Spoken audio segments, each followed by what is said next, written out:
Marlène et Jean-Claude sommes très heureux de te présenter une émission très spéciale afin de comprendre les faits d'actualité. Merci pour ta fidélité. Merci de nous recevoir une fois de plus à ton domicile ou dans ton véhicule. Mais l'idéal serait à ton domicile avec ta Bible à la main, le cahier de 300 pages et de quoi noter. Notre dernière étude sur le thème du baptême s'intitule le larron. Nous avons vu précédemment qu'il y a des conditions à remplir. La condition se trouve dans Proverbe 28, verset 13. N'oublie jamais cela.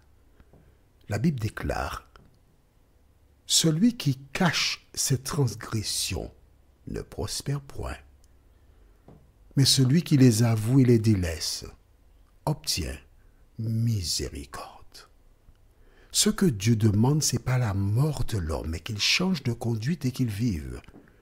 En fait, le baptême, c'est décider de laisser un camp pour aller dans un autre camp. Je vais prendre un exemple. C'est une mutation. Tu joues dans une équipe en France, quelque part, et un autre club désire t'acheter. Alors, il y a une transaction entre les deux, et une fois que les deux clubs et le joueur ont signé, il est transféré dans la nouvelle équipe. Est-ce que tu as compris ça? D'accord. Il porte de nouveaux vêtements. Et il défend son équipe. Je prendrai un exemple beaucoup plus simple.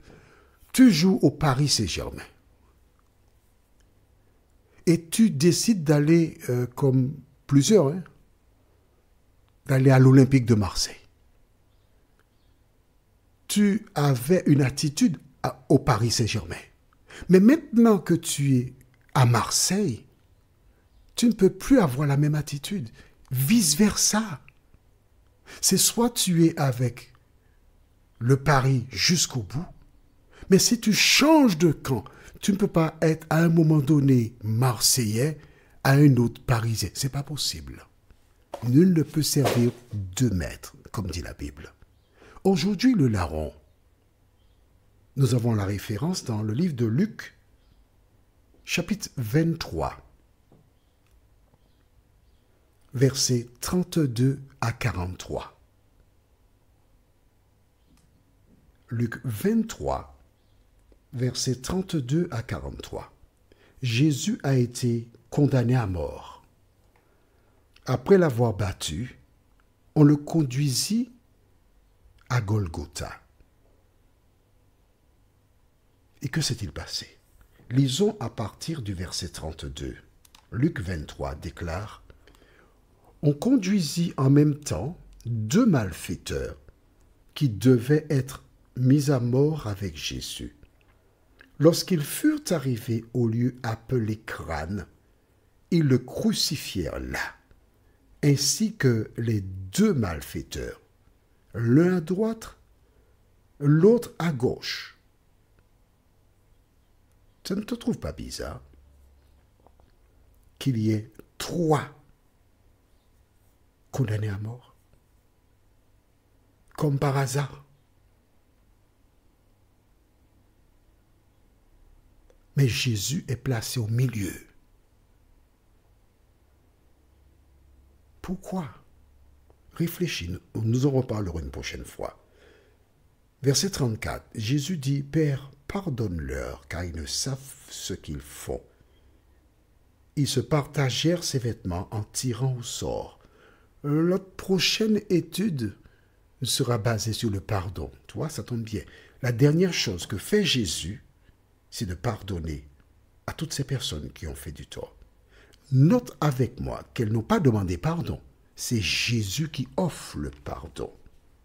C'est toujours la personne qui a été blessée qui offre le pardon aux coupables. Verset 35. Le peuple se tenait là et regardait. Les magistrats se moquaient de Jésus, disant, « Il a sauvé les autres, qu'il se sauve lui-même, s'il est le Christ, l'élu de Dieu. » Les soldats aussi se moquaient de lui, s'approchant et lui présentant du vinaigre. Il disait, « Si tu es le roi des Juifs, sauve-toi toi-même. » Il y avait au-dessus de lui cette inscription, « Celui-ci est le roi des Juifs. » L'un des malfaiteurs crucifiés les juriait, disant, « N'es-tu pas le Christ? Sauve-toi toi-même et sauve-nous. » Mais l'autre le reprenait et disait, « Ne crains-tu pas Dieu, toi qui subis la même condamnation? Pour nous, c'est justice, car nous recevons ce qu'ont mérité nos crimes, mais celui-ci n'a rien fait de mal. » En disant ces paroles, celui qu'on appelle le bon larron a confessé, a reconnu qu'il méritait la mort à cause de ses actes. Est-ce que c'est clair pour toi? Nous continuons. Verset 42, et il dit à Jésus, « Seigneur, souviens-toi de moi quand tu seras entré dans ton règne. » Verset 42. Tu vois, le larron connaissait l'évangile. Il savait que Jésus devait revenir dans un règne pour régner sur terre. Et il lui dit, « Souviens-toi de moi. » À quel moment? Quand tu seras dans ton règne. Contrairement à ce que des gens déclarent, Jésus est monté au paradis avec lui le même jour. Non, c'est pas ce qu'il a fait comme demande. Quand tu viendras dans ton règne, est-ce que Jésus est déjà entré dans le règne? Pas du tout. Donc le larron, il est dans la tombe. Quelle fut la réponse de Jésus? Verset 43. Jésus lui répondit, « Je te le dis en vérité, aujourd'hui, tu seras avec moi dans le paradis. » En fait, la virgule qui se trouve juste un peu avant devrait être après aujourd'hui. Pourquoi? Nous savons que le larron n'est pas monté au paradis le même jour de la mort de Jésus. Pourquoi? Parce que le dimanche matin, quand il est ressuscité et Marie est venue pour le toucher, il a dit, « Non, ne me touche pas. Je ne suis pas encore monté vers mon Père. » Donc, si le dimanche matin, il n'était pas encore monté, cela veut dire qu'il était dans la tombe, attendant d'être réveillé. Maintenant, pourquoi ce récit du larron? Tout simplement pour dire à toutes celles et ceux qui se trouvent immobilisés, des personnes paralysées, des personnes hospitalisées, si le Saint-Esprit vient, parle à ton cœur, tu reconnais que Jésus est ton sauveur. Tu ne peux pas aller dans l'eau pour être baptisé. Jésus t'accorde le salut éternel. Le larron n'est pas descendu de la croix. Pourtant, Jésus lui dit, je te le dis aujourd'hui, tu seras avec moi dans le paradis.